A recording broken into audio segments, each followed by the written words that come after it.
technical difficulties. I'm going to go to this next story here, testing out the audio.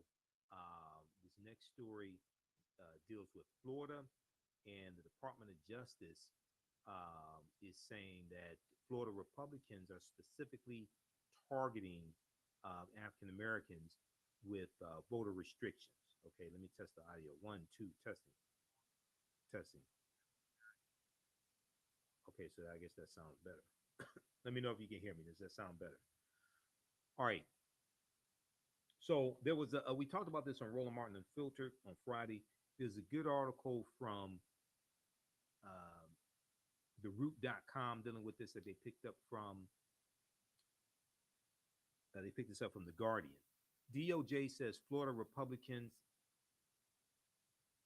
specifically targeted black voters with restrictions. Florida's SB 90 law wants to restrict the availability of absentee ballot drop boxes and food and water access at voting stations. Okay, and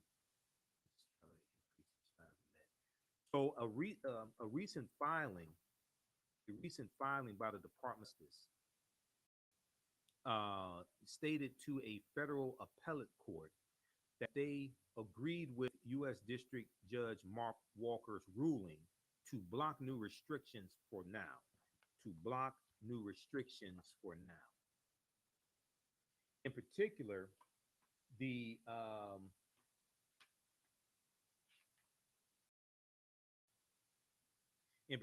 Department of Justice felt that Florida lawmakers enacted these restrictions because of the surge of black turnout during the 2020 presidential election.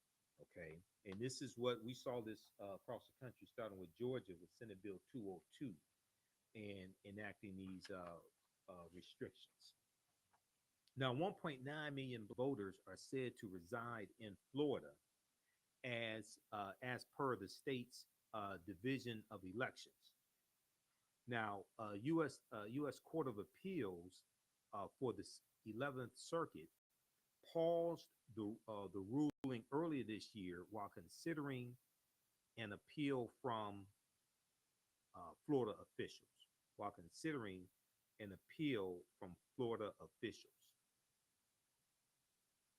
Now, the article that they cited from the Guardian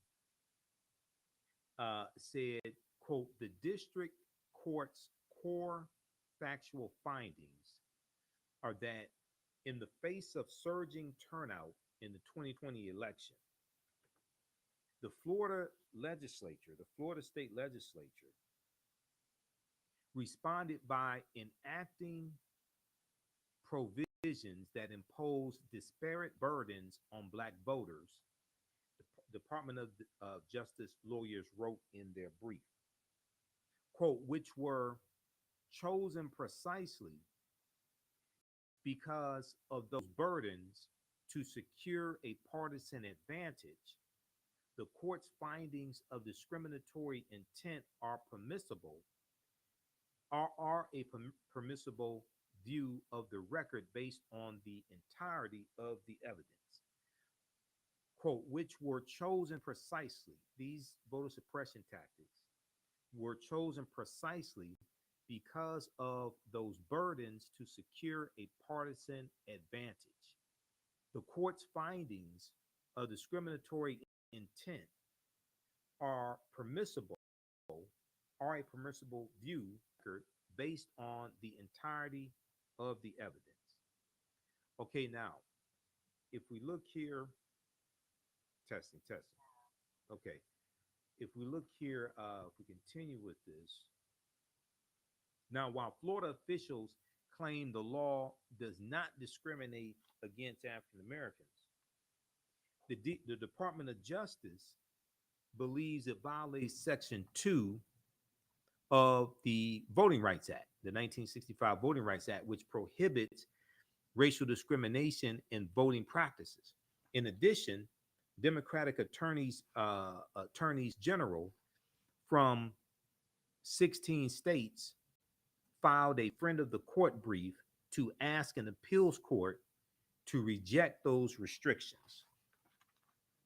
Now, as Orlando Weekly, the newspaper Orlando Weekly notes, officials such as District of Columbia Attorney General Carl Racine and New York Attorney General Letitia James stated, quote, the use of drop boxes and mail ballots more generally are well-established practices in Florida and around the country, and neither has given rise to substantial fraud.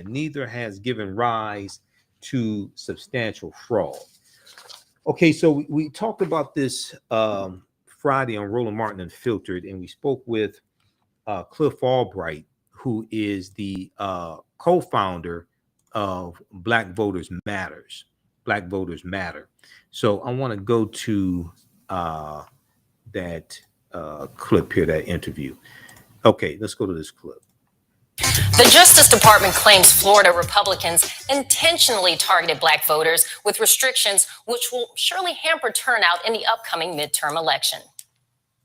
Now, Wednesday's filing stems from Florida's SB 90 law restricting the availability of absentee ballot drop boxes, regulations for third-party voter registration groups, and a ban on providing food and water to people standing in line to vote.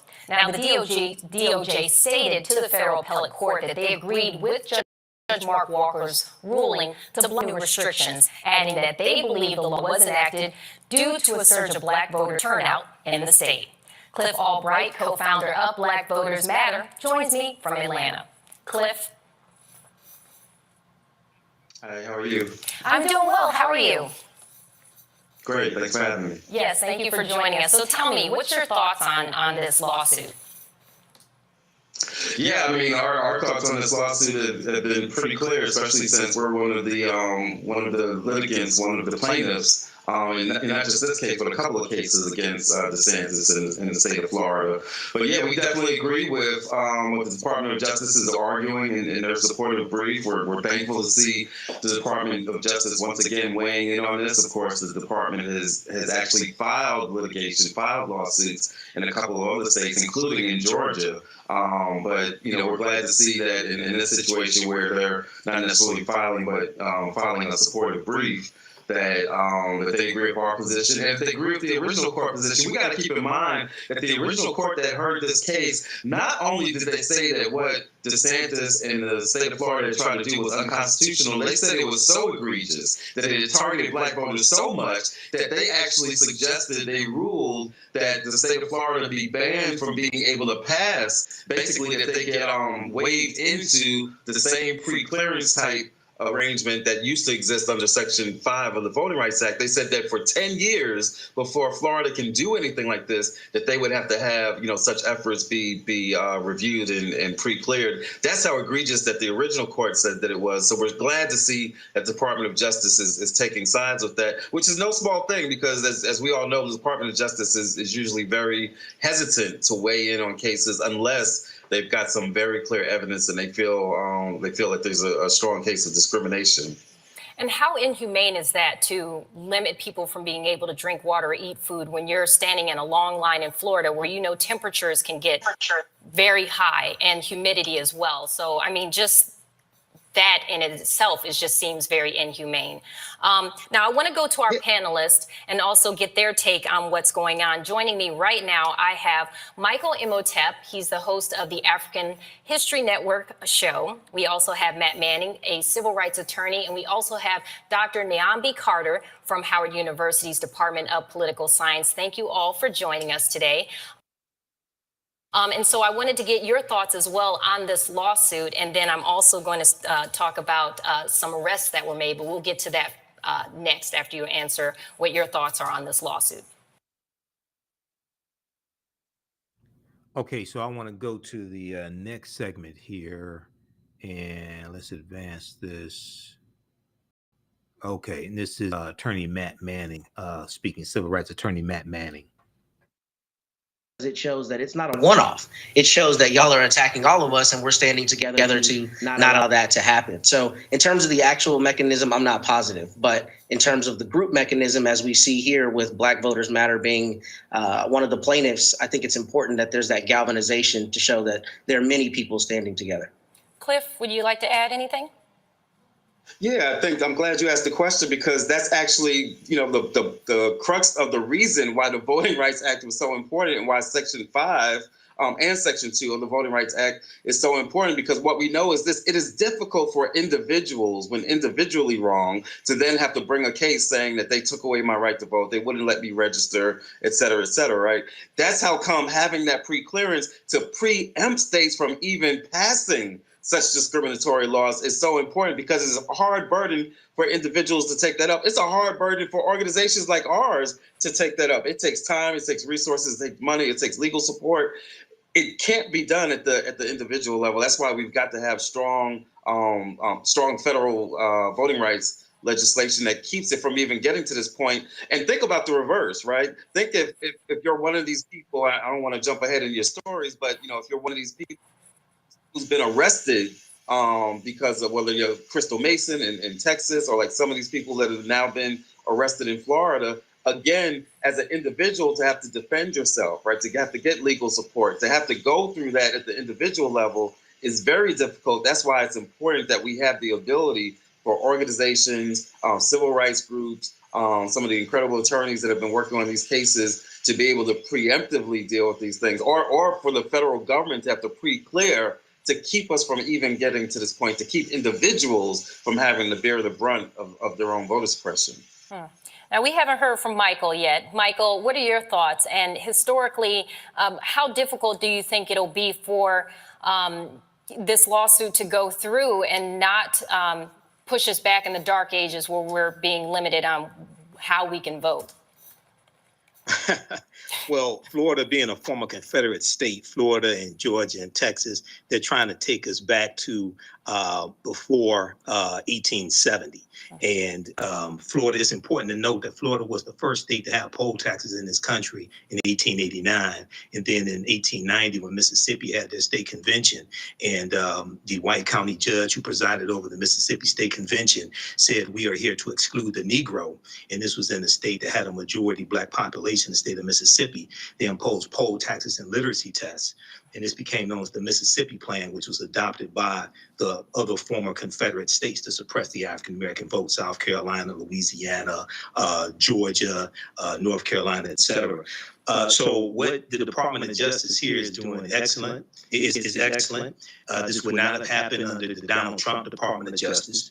And this is in the tradition of why the Department of Justice was created in 1870 during Reconstruction. They were created largely to protect the new rights of African Americans, protect African American elected officials who were being attacked by the Ku Klux Klan and the White League and things like this, protect white Republicans who many of them were allies of African Americans, and to crack down on the Ku Klux Klan and protect voting rights as well, especially after the 15th Amendment of 1870. So this is in the tradition of why the Department of Justice was created. So once again, we would not have a Merrick Garland, we would not have a Christian Clark as a assistant of the Civil Rights Division, Assistant Attorney General of the Civil Rights Division, if African Americans did not go out and vote.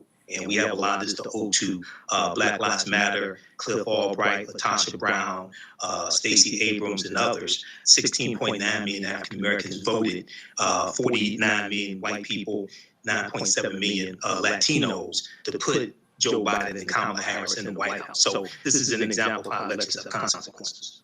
Well, thank you all. I'm going to come back with another question. I just want to preface it with the arrests that were made. So I'm going to go to that story, and then we're going to come back to you guys. So right now, 20 people are set to be charged in Florida for voting illegally. Now, these will be the first arrests since the Office of Election Crimes and Security started investigating fraud. Now, Governor Ron DeSantis created the department following the 2020 election, and he says these individuals weren't allowed to vote because of previous felonies.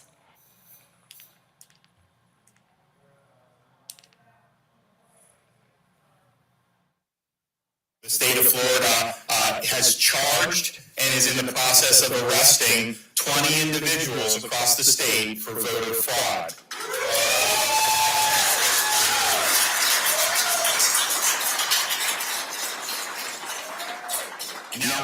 the majority of these people illegally voted in Palm Beach, Broward, and Miami-Dade. These folks voted illegally in this case, and there's going to be other grounds for other prosecutions in the future. They are disqualified from voting because they've been convicted of either murder or sexual assault, and they do not have the right to vote. Now, additional reviews and investigations are ongoing. Voter fraud is considered a third-degree felony, with each facing up to 5 years in prison. Now, let's go back to our panelists. What are your thoughts on this new development?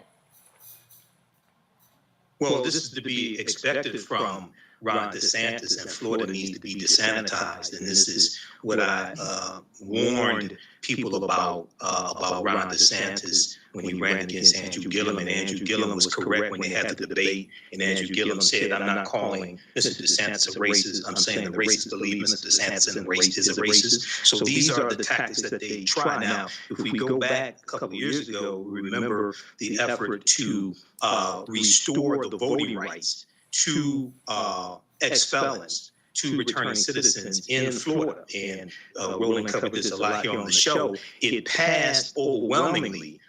They needed, I think, 66% of the voters to pass it. It passed overwhelmingly. Then the Republican-dominated state legislature, the white supremacists, the white nationalist party, what they did was they instituted an additional stipulation that you had to pay all your fees and all your restitution, things like this, before you could vote.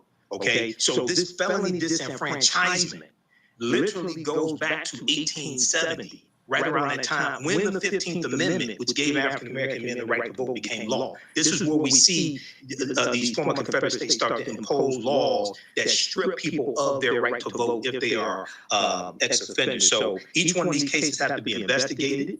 In the case with Crystal Mason in Texas, she was actually given the wrong information that she could vote. So Ron DeSantis, and once again, Florida needs to be desanitized. Ron DeSantis makes it seem like these people intended to break the law and vote one time and risk going to jail.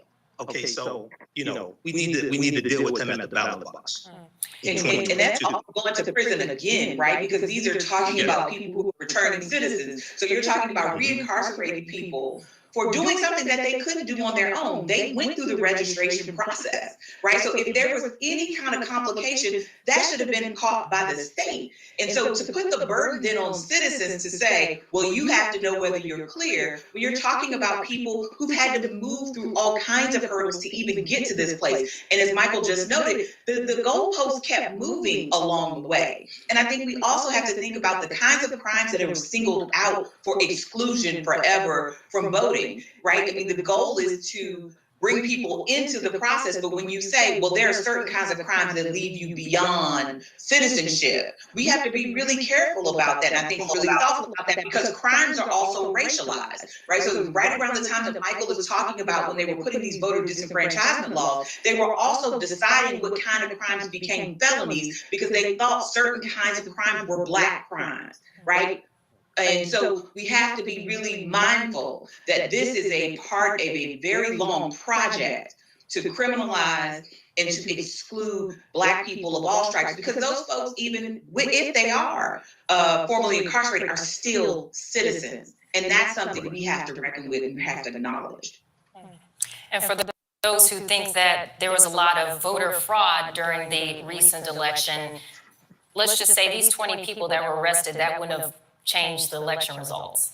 Absolutely not. It's a statistical nothing. And can I just say, Doc is exactly right and Michael's exactly right. And we have to be very clear. This was the purpose of DeSantis creating this so-called election police force, right? The whole purpose was twofold. One, to go after folks like these first 20, because we got to keep in mind, not only do you have this situation where you have folks who aren't quite clear about what the which crimes were included and what the process is. Even when they, as Michael said, even when they went back and they made the process of getting your rights restored for those who had been formerly incarcerated, when they made it more difficult, what they also did was create a situation where they're not even helping people to even know what those fines and fees are. So even if you want to pay it, oftentimes you can't get the correct information. So they create a situation the same way like they create long lines, and then they want to prosecute you for supporting people with long lines. They have created a situation where they're making it more difficult, in fact impossible, for you to be able to pay off those fines and fees and get your rights back. And then they're sending out this new police force in order to capture you. You might as well just call it an election slave patrol. They created this force to go out and capture people and put them in the same situation that they've now done with this first 20. This is just the first batch that we're going to see of a bunch that they're going to go after. Again, people that did not have adequate information for a process that was made unnecessarily and intentionally cumbersome. This was the plan all along. This is not a bug. This is the feature of what their intentions were. Now, is there a system that's set up, or should there be? What kind of system can they set up to help these individuals get those alerts, get the notifications, get the documents that they need to make sure that they're doing all those steps right? Does something like that exist? If so, can you tell us more? And if not, what do you think needs to be developed to help these individuals so something like this doesn't happen? Is that for me? Well, yeah. I mean, that exists in other states, right? What it should be is that you shouldn't have to jump through those hoops, right? It should be automatic that you once you do your time, even to the extent that you even think that those rights have been taken away at all, right? Which is debatable in and of itself, right? But if you're going to say that it was, then when you complete your time, then you get those rights back, and you don't have to jump through these hoops and do the paperwork or know exactly what a fine is. That's the way that it could be and should be, and that's the way that it actually exists in a couple of states. Their intention was never to have people actually get their voting rights back. Their original purpose was to make it difficult, keep them in the same situation that they were in when they were first arrested and convicted of the felony to begin with. That's you have to fight against. Okay, all right. I'm not sure. There's an echo. Some people are saying there's an echo. I don't know why there's an echo. I have to deal with that when I go and edit the show. Okay, that was also Roland was out of town. That was Therese Garnet sitting in for Roland. That was her first time sitting in for Roland Martin. That was Therese Garnet, who guest hosted for Roland on Friday's edition, Friday, August 19th, 2022. Edition of Roland Martin Unfiltered. Check this out here. We've talked about voter fraud here on the show.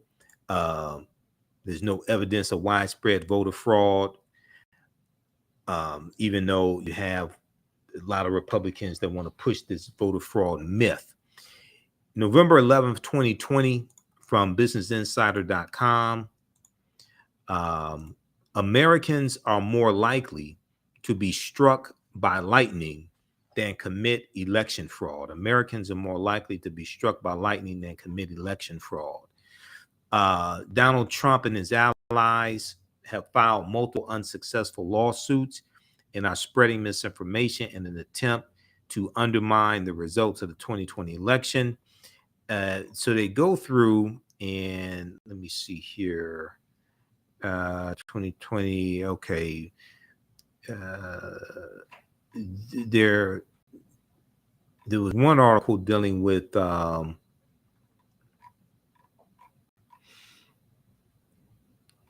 research from like the last 10 years, something like that. I wasn't able to find that one. A comprehensive but non-exhaustive database of voter election and fraud cases maintained by the Conservative Heritage Foundation, the Heritage Foundation, finds documented cases of fraud with mail ballots are more common than cases of in-person voter impersonation, ballot petition fraud, and registration fraud, but that overall rates of fraud are infinitesimally low.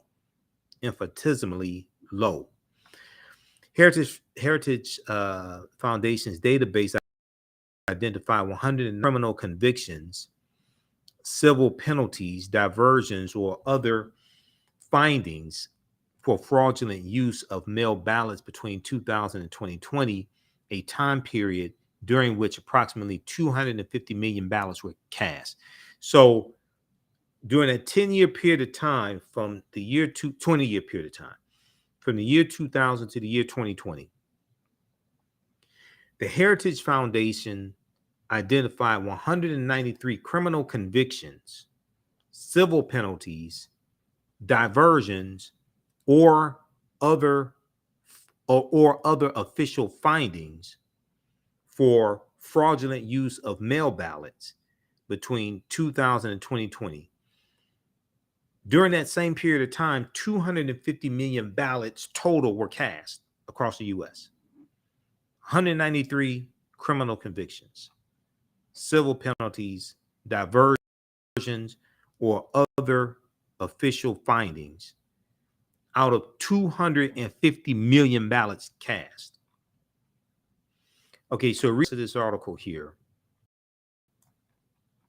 Then there was a good one from Washington Post, and I want to see if I can find this one quickly here.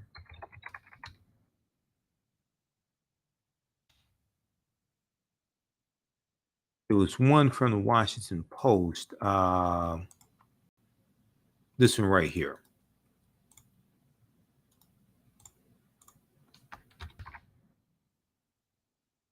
Pull this one up.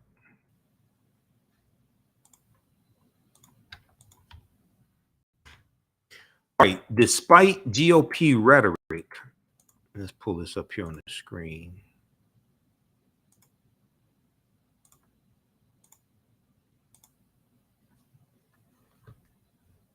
Okay, testing 1, 2. You should be able to hear me. Okay, testing 1, 2, 3. Testing.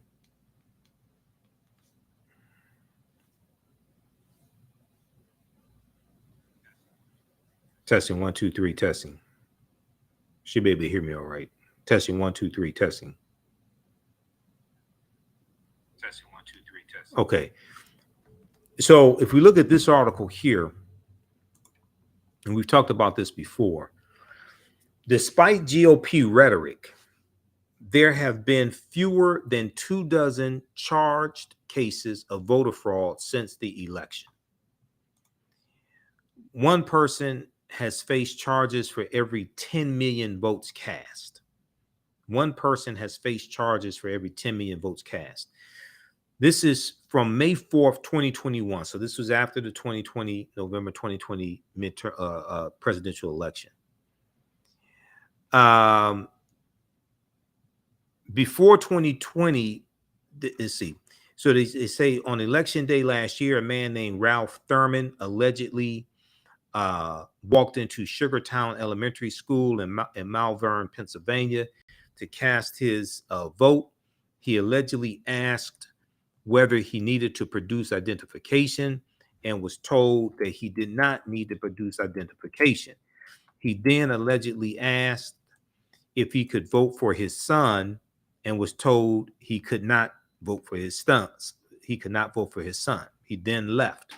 45 minutes later, Ralph Thurman again allegedly returned wearing sunglasses.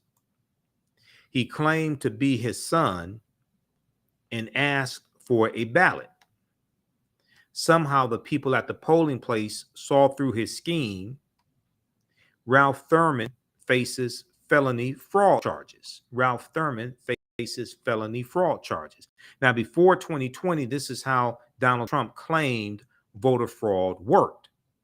People would vote, then come back in a hat and vote again. This is what he said. There was never evidence that this happened with any regularity, particularly given the challenge of pulling it off, as Ralph Thurman could probably attest. Now, there was even less evidence that there was somehow a secret cabal orchestrating widespread voter fraud that could swing a federal election, something Donald Trump suggested had been responsible for his 2016 popular vote loss, because Hillary Clinton won the popular vote by almost 3 million votes. With the emergence of the coronavirus pandemic in 2020, Donald Trump switched his focus. Out were the multiple-hatted fraudsters in were vague allegations of fraud committed through absentee ballots.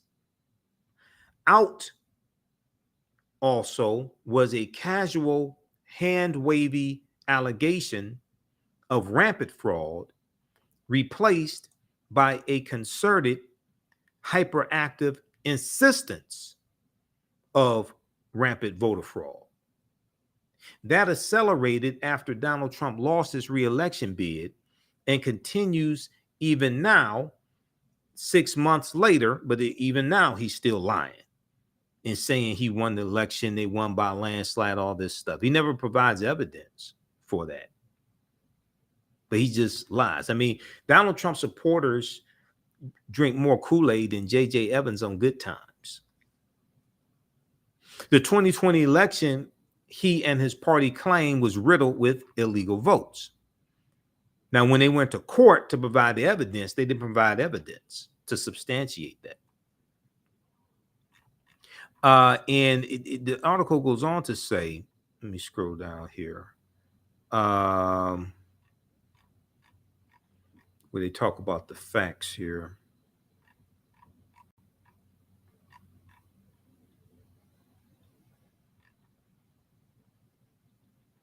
Okay, just a second. If we count back, we would have. Okay, so check out this article. I think they have some links in here you can check out as well. There are about 160 million. Okay. But it is unavoidably the case that the 2020 presidential election has faced more scrutiny than perhaps any other election in history and has been sliced into 1,000 pieces for examination. Yet despite all the dubious claims of fake ballots and statistical improbabilities, what we have in our hands are 16 incidents in which people have been charged with voter fraud, usually for voting on behalf of dead relatives. Now, there were about 160 million ballots cast for president in 2020. About 160 million ballots cast for president in 2020. If each of the above allegations was proven and each incident resulted in an illegal vote cast, that would mean that 1 out of every 10 million ballots was suspect. 1 out of every 10 million ballots was suspect. If we count to if we were to count 5 ballots a second, 5 ballots a second, we would have counted 1,925 since you began reading this article. And at that rate, we would not hit our first dubious ballot until September 13th. Okay, so check out the rest of this article here by Philip Bump, national correspondent for the Washington Post, May 4th, 2021. Despite GOP rhetoric, there have been fewer than 24 charged cases of voter fraud since the election. All right, look, that's going to do it for us. You can register for my online classes at our website, TheAHNShow.com. These other topics we'll get to during the week or next Sunday. You can support the African History Network. If you like this type of information, give us a thumbs up, give us a heart, give us a like. Cash App, $ TheAHNShow through Cash App, $ TheAHNShow through Cash App. We can put this up on the screen. You can use your phone. We've got the barcode, $ TheAHNShow through Cash App. Also through PayPal, paypal.me/TheAHNShow, paypal.me/TheAHNShow. And we have the information on the homepage of our website. And this helps us keep doing the research, stay on the air, keep broadcasting, pay some of the bills, etc. This is our only Cash App account, $ TheAHNShow, SHOW. And we have a graphic of it also on the homepage of our website, because when you go to it, it'll say Michael and show my picture there. So there are fake African History Network Cash App accounts that were trying to get shut down. All right, so we're still working on that to get those shut down. Then you can register for the online classes. Also, we have the bundle pack. You get both classes for only $100. And we do those sessions live. All the sessions are archived and recorded. You can go back and watch it anytime.